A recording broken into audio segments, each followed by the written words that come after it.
Hey guys, today we are going to talk colored pencils. As you see, I have a giant container of colored pencils here that I've split up into the different colors. I've already picked out ones to use, so let's get going. So we all know colored pencils. We have different brands that you can use. Some are nicer, some are more expensive, some are cheaper, not quite as nice. It really just goes with what you are looking for. Start cheap, you don't have to get the most expensive ones the first time. Like these are just some erasable colored pencils. They really don't erase that well if you ask me, but the colored pencil itself is kind of nice. I like Crayola. I think they're a good brand. So let's get into this. First, let's talk with colored pencils, being able to add value. Just like regular pencils, being able to add value with colored pencil is going to make your artwork look better. So I really recommend that you practice your value scales with colored pencils before you try to do a full piece of artwork. So if you remember our value scales, that's just a scale of going from dark to light, whether it be with a color, with pencil, whatever. So I have split mine up into 5 sections.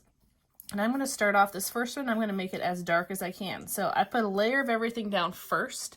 Now I'm going to come back and I'm going to push hard. And I'm going to go over the entire thing, trying to fill the entire thing in nice and smooth.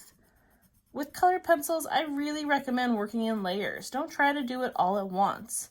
Not only will it just kill your hand and you'll be sitting there going, "Oh, it hurts so much. I don't want to color anymore." But it's just good practice to get into, and it'll make it easier to do those values later. So this looks like about as dark as I can get with this blue. Now I'm going to jump to the opposite side. I'm going to go as light as I can. Now, when you're doing colored pencil as light as you can, you want to try to avoid those stripes where you can see the pencil lines. So try to go back and forth the same direction, as close together as you can, just barely touching it. Maybe I'll go a different direction to try to fill it in a little nicer. I'm just barely touching my pencil to the table, or to the paper. Okay, now I'll jump and see if I can do my second darkest. So I'm going to start with kind of a medium amount of pressure, filling it in first. Then I'll go through and add a layer to make it a bit darker. Because if I'm trying to do 5 values, this is not very much.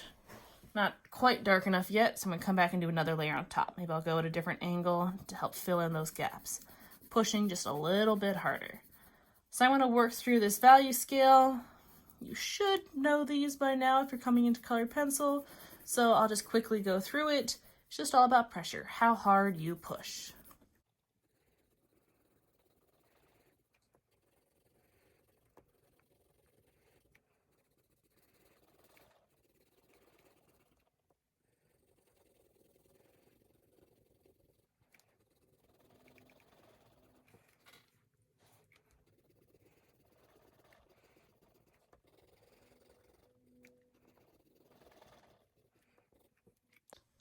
All right, there we go. I got 5 different values. If you notice, I had to come back and make this one a bit darker just because it wasn't quite dark enough after I did that middle one. Now, some colors are going to be easier to get more values than others. Colors that automatically seem darker, like cool colors, blues, purples, greens, browns, those are all going to be easier to make more values from. Lighter colors, like yellows, sometimes oranges, maybe some light pinks, it's harder to make more values out of them. So maybe just practice 3 values with those, a light, medium, and dark. But the more you can practice value scales, the better you're going to be. Because not only is this going to help you with adding shading into your art, but when it comes to blending colors, you're going to use these skills to help you blend. Let's explain what I mean here. Let's start off with a 2-color blend. Let's say I'm trying to get a smooth transition from orange into red. Here is what I would do. I'm just going to start on the red side. I'm going to kind of imagine this little section that I'm blending my colors. I'm going to split it up into kind of 3 sections, very, very lightly. I'm just kind of sketching that in. 3 areas. One area I want to have solid red, one area blended, one area solid orange. But then I'll kind of mix those areas in between.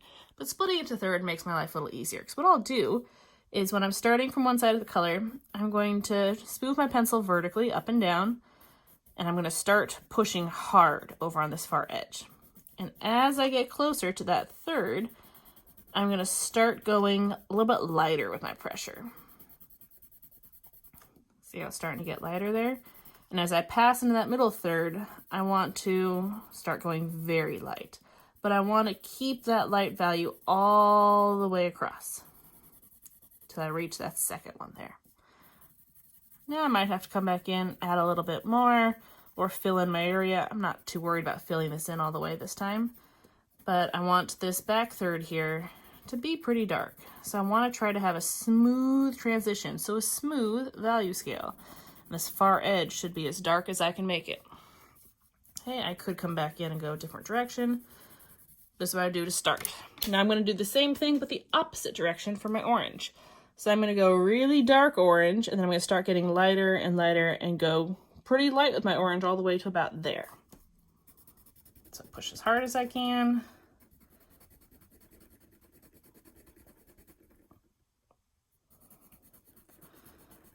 Ooh, sorry, this is making my camera jump a lot. Now, as I'm about to hit to that point, I'm going to start going lighter with it.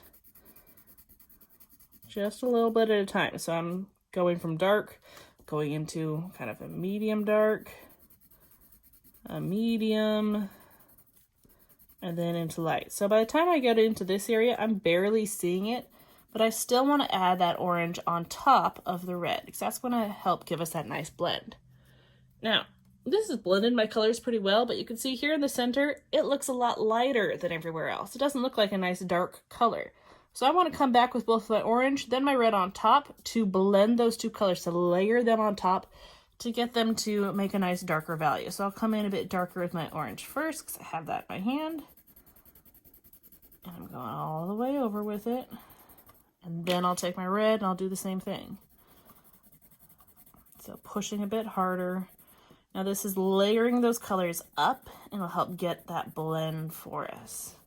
And as I get farther over, I am pushing lighter. Even though this whole round is all about pushing harder, I'm still working on my pressure so that way the colors blend nicely. There you go. If you do it well, it should get a nice smooth transition from one color to another. We can do that exact same thing with a 3-color blend. Let's say we want to go red to orange to yellow. So we're going to do the same thing, just smaller areas with it.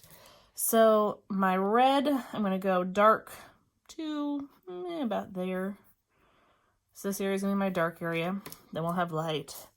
My orange will be in the middle, dark. And my yellow will be over here, nice and dark. And then areas in between will be blended.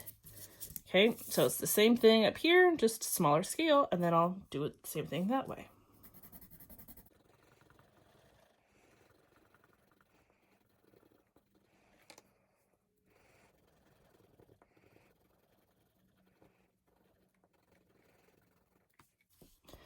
Now, as I come over into where I'm going to blend with my yellow, the orange is a lot stronger than yellow, so I need to bring my orange lighter faster.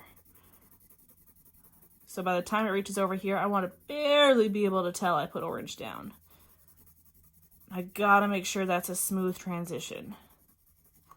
If I don't, I'm going to put yellow on top and we're just going to see orange stripes going through, and we don't want that.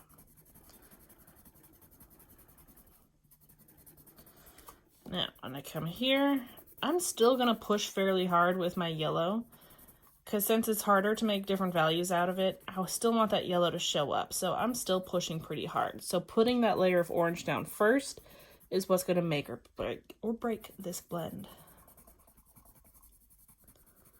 My guess is the first few times you try to do this, right here where the orange ends, and then it goes to straight yellow, you might see that line of where that orange is stopping. So it's all about trying to get as light a value as I can in that orange to blend it in.